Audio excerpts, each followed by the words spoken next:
வைகை அணை நீரால் பரமக்குடி சுற்றுவட்டார பகுதிகள் குடியிருப்புகளை வெள்ளநீர் சூழ்ந்துள்ளன. இது குறித்த விவரங்களுடன் செய்தியாளர் வீரகுமரன் இணைந்திருக்கிறார்.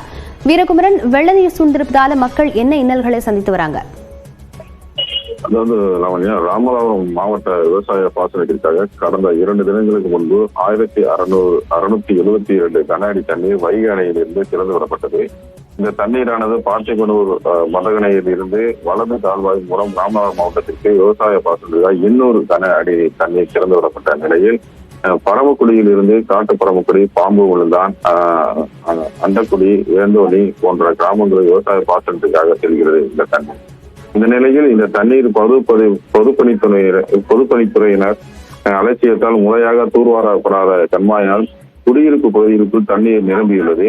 அதாவது காட்டு பரமக்குடி கண்மாய் முழு கொள்ளளவு எட்டாத நிலையிலும் தண்ணீர் சோமநாதபுரம் உள்ள அன்பு நகர், ஆண்டாள் நகர் போன்ற பகுதிகளிலும் அதிக குடியிருப்பு இருக்கக்கூடிய பகுதிகளிலும் தண்ணீர் இடுப்பளவு நிரம்பியுள்ளது. இப்பகுதியில் 500க்கும் மேற்பட்ட குடியிருப்புகள் உள்ள நிலையில் அலுவலகத்துக்கு செல்வோர் மற்றும் பள்ளி கல்லூரிக்கு செல்வோர் மாணவ மாணவிகள் இந்த சூழ்ந்த தண்ணீரால் வெளியே செல்ல முடியாத ஒரு அவல நிலைக்கு தள்ளப்பட்டுள்ளனர். தொடர்ந்து இந்த தண்ணீர் வெள்ள நீர் அதாவது வைகை அணையில் திறக்கப்படும் தண்ணீர் இப்பகுதிகள் புகுவதன் காரணமாக கடந்த 5 வருடங்களுக்கு முன்னாக இந்த பிரச்சனை நீடித்து வருகிறது. இது குறித்து பல முறை பொதுப்பணித்துறையினர் மற்றும் அதிகாரிகளும் தெரிவித்த நிலையிலும் எந்த நடவடிக்கையும் எடுக்காததால் இப்பகுதியில் தொடர் இந்த பிரச்சனைகள் ஏற்பட்டு வருகின்றன.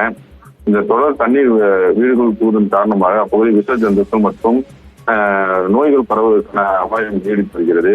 இதனால் பொதுமக்கள் மிகவும் அவதியடைந்து வருகின்றனர். இந்த பகுதியில் தாசில்தார் மற்றும் சார் ஆட்சியர் ஆகியோர்கள் பலமுறை முறையிட்டும் எந்த நடவடிக்கையும் எடுக்கவில்லை என அப்பகுதி மக்கள் தெரிவித்துள்ளனர். இதனால் இப்பகுதியில் அதிகாரிகள் மற்றும் துறை அதிகாரிகள் உடனே ஆய்வு செய்து இந்த பகுதியில் தண்ணீர் வெளியேற்றுவதற்கு உரிய நடவடிக்கை எடுக்க வேண்டும் என அப்பகுதி மக்கள் கோரிக்கை விடுத்து வருகிறார். லாவண்யா, நன்றி வீரகுமரன்.